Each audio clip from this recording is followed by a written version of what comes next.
Narinig ng second round rookie ng Cleveland Cavaliers na si Melek Thomas ang sinabi ng kanyang college coach na si John Calipari tungkol sa mga koponang nagkamali sa hindi pagpili sa kanya ng mas maaga sa 2026 NBA Draft. May matibay ding opinyon si Thomas tungkol sa kanyang pagbagsak hanggang ika-34 na overall pick, ngunit nakatuon na ang kanyang pansin sa hinaharap habang patuloy niyang dinodomina ang mga kalaban sa NBA Summer League sa Las Vegas. Diretsahan magsalita si Coach Cal, sinabi ni Thomas sa ilang mamamahayag matapos ang unang panalo ng Cleveland sa Summer League laban sa Miami Heat. Ano man ang sabihin ni Coach Cal, 1,000 beses niyang sinasadya iyon. Nirerespeto ko ang bawat opinyon ni Coach Cal. Nang marinig kong sinabi niya iyon, parang cherry on top na lang iyon. Sa loob ng 3 laro sa kompetisyon, naka-score si Thomas ng 85 points na nagtakda ng bagong rookie record para sa unang 3 laro sa kasaysayan ng Summer League. Nalampasan niya sina Damian Lillard, Jerryd Bayless at Nickeil Alexander-Walker ng 2 puntos. Kasama rin sa listahan sina Cam Thomas 72 at John Wall 63 ayon kay Jonathan Wasserman. Binigyan ako ng talento sa opensa, sabi ni Thomas. Medyo mahirap akong pigilan kapag nakahanap na ako ng ritmo. Kinukuha ko lang kung ano ang ibinibigay ng depensa at nilalaro ko lang ang sarili kong laro. Mula roon, kusang nagbubukas ang mga oportunidad. Nakakabaliw, dagdag ni Jackson Robinson, second year summer swingman ng Cleveland. Napakagaling talaga niya. Nakakamanghang makita ang isang ganoon kabatang manlalaro na pumasok dito na sobrang kalmado at mabilis na naiintindihan ang laro. Kitang-kita na lalo pa siyang gumagaling sa bawat laro, kaya excited akong makita kung ano ang naghihintay sa kanyang kinabukasan. Ang matagal ng assistant coach ng Cavaliers at Summer League coach na si Andrew Olson ay labis na humanga sa determinasyon at paraan ng paglapit ni Thomas sa laro at naniniwala na handa na siya para sa antas na ito. Humanga ako habang pinapanood namin ang video ng laro niya sa paraan ng pagbabasa niya ng laro, pero higit sa lahat sa kagustuhan niyang maturuan, sabi ni Olson. Gusto niyang maturuan. Kapag may ipinapakita kami sa kanya, sinasabi niya, ipakita pa ninyo sa akin. Talagang may ganoon siyang pagnanais. Bihira kang makatagpo ng 19 anyos na ganoon, lalo na kahit 20 o 20 taong gulang. Para na siyang isang veteranong profesional. Saan man niya nakuha iyon, masaya kaming nasa Cleveland siya. Ginagawa ni Melek Thomas ang lahat para sa Cavaliers. Nag-average si Thomas ng 28.3 points, 4.3 assists, at 4 rebounds sa loob ng 30.1 minutes bawat laro, habang naipapasok ang kalahati ng kanyang 62 field goal attempts. Naipasok din niya ang 11 sa kanyang 19 shots mula sa 3-point line. Mahusay na nakakakuha ng pwesto sa bandang nail area at patuloy na nagbibigay ng matinding pressure sa rim. Kaya niyang umiskor sa lahat ng antas, sabi ni Olson. Kaya niyang umatake pababa, makarating hanggang sa rim. May floater siya, may jumper. Kapag tumitira ka ng 3 sa paraan na ginagawa niya, siguradong tataas ng malaki ang kabuuang puntos mo. Hindi lamang para sa sarili niya, kahanga-hanga ang kakayahan niyang gumawa ng opensa pati para sa kanyang mga kakampi. Naniniwala si Olson na ang tangkad ni Thomas ay malaking tulong upang makapagpasa siya sa ibabaw ng mga depensa na akma sa kanyang mahusay na court vision. Kapansin-pansin din sa video ang dedikasyon ng 19-year-old sa depensa. Nag-enjoy siya sa depensa, sabi ni Olson. Sa on-ball defense, mas lamang na siya kaysa sa ilang aspeto ng off-ball defense niya, pero nakita ninyo iyon doon. Napag-usapan namin sa koponan ang kahalagahan ng maagang pagpwesto ng lowman at nagkataon na siya ang lowman sa sitwasyong iyon at gumawa siya ng mga mahahalagang laro. Iyan ang pangunahing paraan para makapasok ako sa court at manatili roon, sabi ni Thomas. Kung hindi ka marunong dumepensa, kung hindi ka kayang maglaro ng depensa, hindi mo rin talaga magagawa ang gusto mo sa opensa. Kapag mahusay kang dumepensa at kayang mong bantayan ang kalaban, mas nagkakaroon ka ng kalayaan sa opensa. Kaya kailangan marunong kang dumepensa at nandiyan para sa mga kakampi mo.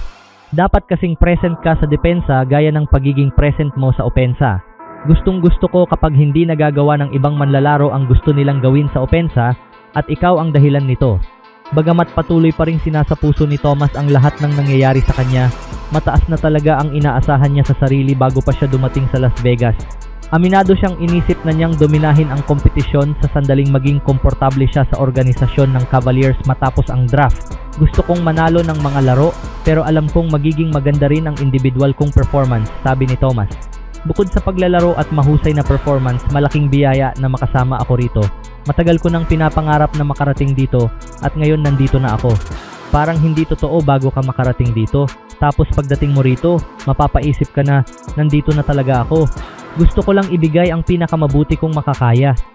Samantala, nakatanggap ng nakakadismayang balita ang mga tagahanga ng Golden State Warriors nitong Miyerkules matapos iulat ng NBA insider ng ESPN na si Shams Charania na ang pangunahing pinagpipilian ni LeBron James sa free agency sa kasalukuyan ay ang Cleveland Cavaliers, Miami Heat at Philadelphia 76ers. Kinumpirma rin niya na kabilang pa rin ang Warriors sa mga koponang may tsansang makuha ang pandaigdigang sports icon, ngunit tila mas nakatuon sa ngayon ang 41-year-old na superstar sa mga koponan sa Eastern Conference. Gayunpaman, mukhang hindi nababahala ang general manager ng Warriors na si Mike Dunleavy Jr. Maganda ang kanyang disposisyon habang pinapanood ang laban ng Golden State kontra Memphis Grizzlies sa Summer League. Nagbigay pa siya ng isang pahayag na tiyak na ikaiintriga ng mga tagahanga. Sa tingin ko, malapit na naming maisapinal ang roster, kaya inaabangan namin ang puntong iyon, sabi ni Dunleavy kay ESPN reporter na si Dave McMenamin. Pagkatapos ay sinabi ni McMenamin ang matagal nang iniisip ng maraming tao. Siguro si Draymond Green, at tingnan natin kung ano pa ang susunod. Nagpatuloy si Dunleavy sa panunukso. Tingnan natin, makikita natin, aniya. Maaaring isa lamang itong karaniwang pahayag ng isang general manager, ngunit naipakita na ng Golden State na handa itong gumawa ng malaking hakbang. Ang umiiral na paniniwala ay tinanggihan ni Draymond Green ang kanyang 27.7 milyong player option upang mabigyan ang organisasyon ng mas malaking financial flexibility sa pagsisikap nitong makuha si LeBron James. Bagamat inaasahang pipirma muli si Green sa Warriors, tiyak na madidismaya ang mga tagahanga sa Bay Area kung hindi makakadagdag ang koponan ng isa pang manlalarong may malaking epekto sa laro. Hindi masasagot ni James ang lahat ng tanong tungkol sa kinabukasan ng prangkisa, ngunit maaari siyang magbigay ng karagdagang lakas sa opensa ng Golden State para sa 2026-27 season. Tiyak ding iginagalang ng 4 na beses na NBA Finals MVP ang kasaysayan ng Warriors bilang isang kampeon at naipahayag na rin niya noon ang kanyang kagustuhang makalaro si Stephen Curry. Bukod pa rito, nasanay na rin siyang manirahan sa California. Gayunpaman, ang tunay niyang layunin ay makuha ang kanyang ika-5 kampyonato sa NBA. Ngunit maaaring napakahirap maabot ang layuning iyon kung sasali siya sa Warriors. Posibleng hindi rin gusto ni James ang ideya na laruin ang kanyang ika-24 na NBA season kasama ang isang tumatandang core ng koponan na kailangan pang lampasan ang mga bata at napakalalakas na Oklahoma City Thunder at San Antonio Spurs. Dagdag pa rito, dahil sa mga naging problema ng Golden State sa injuries nitong mga nakaraang taon, laging may posibilidad na mapilitan ang isa sa pinakamahusay na manlalaro sa kasaysayan ng NBA na buhatin ang koponan sa mahabang bahagi ng season katulad ng ginawa niya noong nasa Los Angeles Lakers pa siya. Sa kabila ng kanyang kahangahangang tibay at mahabang karera, tila hindi ito ang pinakamainam na formula para manalo ng kampyonato sa 2027. Ang 76ers at Cavaliers ay may mas malalalim at mas matitibay na roster na kayang tumulong sa pagbabahagi ng responsibilidad, bagay na maaaring mas kaakit-akit para kay LeBron James. Gayunpaman, nananatili pa rin ang Warriors sa karera para makuha siya, kaya wala pang dahilan upang magbigay ng tiyak na conclusion sa ngayon. Sa ngayon, hindi naman tunog sumusuko si Mike Dunleavy Jr. Bahala na ang bawat isa kung paano nila bibigyang kahulugan ang kanyang mga pahayag.